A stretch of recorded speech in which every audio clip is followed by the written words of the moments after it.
Here you go, starting. Okay.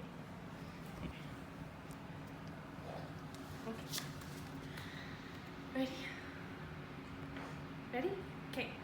So, hi, my name is Lily, and today I'm going to be doing a presentation on communication skills training. So, in this presentation, I'll go over what communication skills training is. I'll go over my experience and the improvements that I've made in communication skills, and especially in group communication, and I will inform you about how communication skills training can improve your own interpersonal communications and relationships. So first, I'm going to go over what is communication skills training. It's basically learning the ins and outs of connecting with people, whether that be you and someone else or watching two people interact with each other. So this includes both verbal and nonverbal forms of communication. The first thing that's important about communication is that it's symbolic. So we use things like gestures or language to define ideas and concepts that we couldn't do otherwise. We also use culture. So communication is influenced by culture and is rule guided. So I'm going to give you an example so that you can see how these two things interact. So if I were to go to church right now with my jeans and my t-shirt and flip-flops, totally normal, totally expected in Southern California. But if I were to show up in England with the same outfit, I'd be super out of place and it may seem disrespectful or just rude. So that's a difference in culture, in how we communicate, and how we're dressing, and what we value. This is the same in the rule-guided area of communication. So rules define what's appropriate and what's inappropriate. So that goes along well with the dress example. If I was to wear this, it'd be appropriate if I was going to a soccer game or if I was going to church here, but it wouldn't be the same if I were to go to England.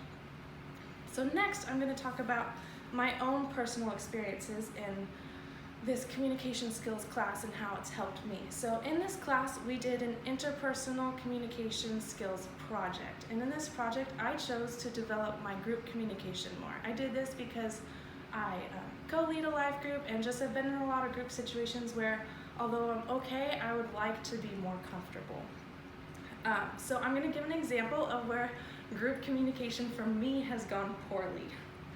So I was at Austin and Colleen's house and I was helping them paint. And I was talking with someone, I just met them, and we ended up talking about whether dogs go to heaven or not. And I said, I don't think so, it's not a big deal, whatever. And they said, no, this is, it's super important, and I think this, and this. And I said, okay, cool, and I moved on. But for them, it was a way bigger deal, and they got upset and emotional, and I had to apologize, and it just was something that I didn't expect, and that really surprised me. And later that day, I was doing my communications homework, and I read about literal listening. So that's a form of listening that's not productive, and it's when you just listen to the ideas and concepts that someone is talking about instead of listening relationally and being person-focused.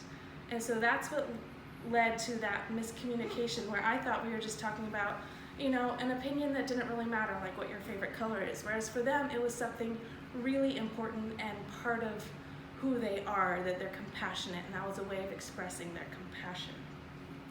So that's one way that a communication course has helped me improve my ability to listen well. So that's using mindful listening. It's something that I try to do now, making sure that I'm aware of what someone else may be thinking and having empathy for them in that process of communicating, and not just being focused on what my response will be, but why they're saying what they're saying, and making sure that I'm truly absorbing that.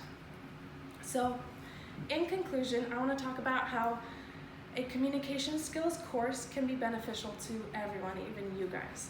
So you don't have to be in college to take a communication skills course. It's really beneficial because a lot of us aren't aware of our communication habits. So I use literal listening all the time, and I get upset if someone expects me to understand what they're feeling and they're not telling me. But I could try. And I could empathize with them and say, you know what, let me think for a minute about where you're coming from and what you might be feeling. So I've learned that that's something that I need to do more. And everyone has different ways that they might not listen well, like pseudo-listening, which is where you're saying, yeah, cool, that sounds great, but you're not actually hearing a word that they say. So that's all I have for you today, is that communication is really important, that we use it every day, and that everyone can benefit from learning how to use interpersonal communication well. So, thanks. Yay! Wait, did you stop it? Okay, good. And then you still here?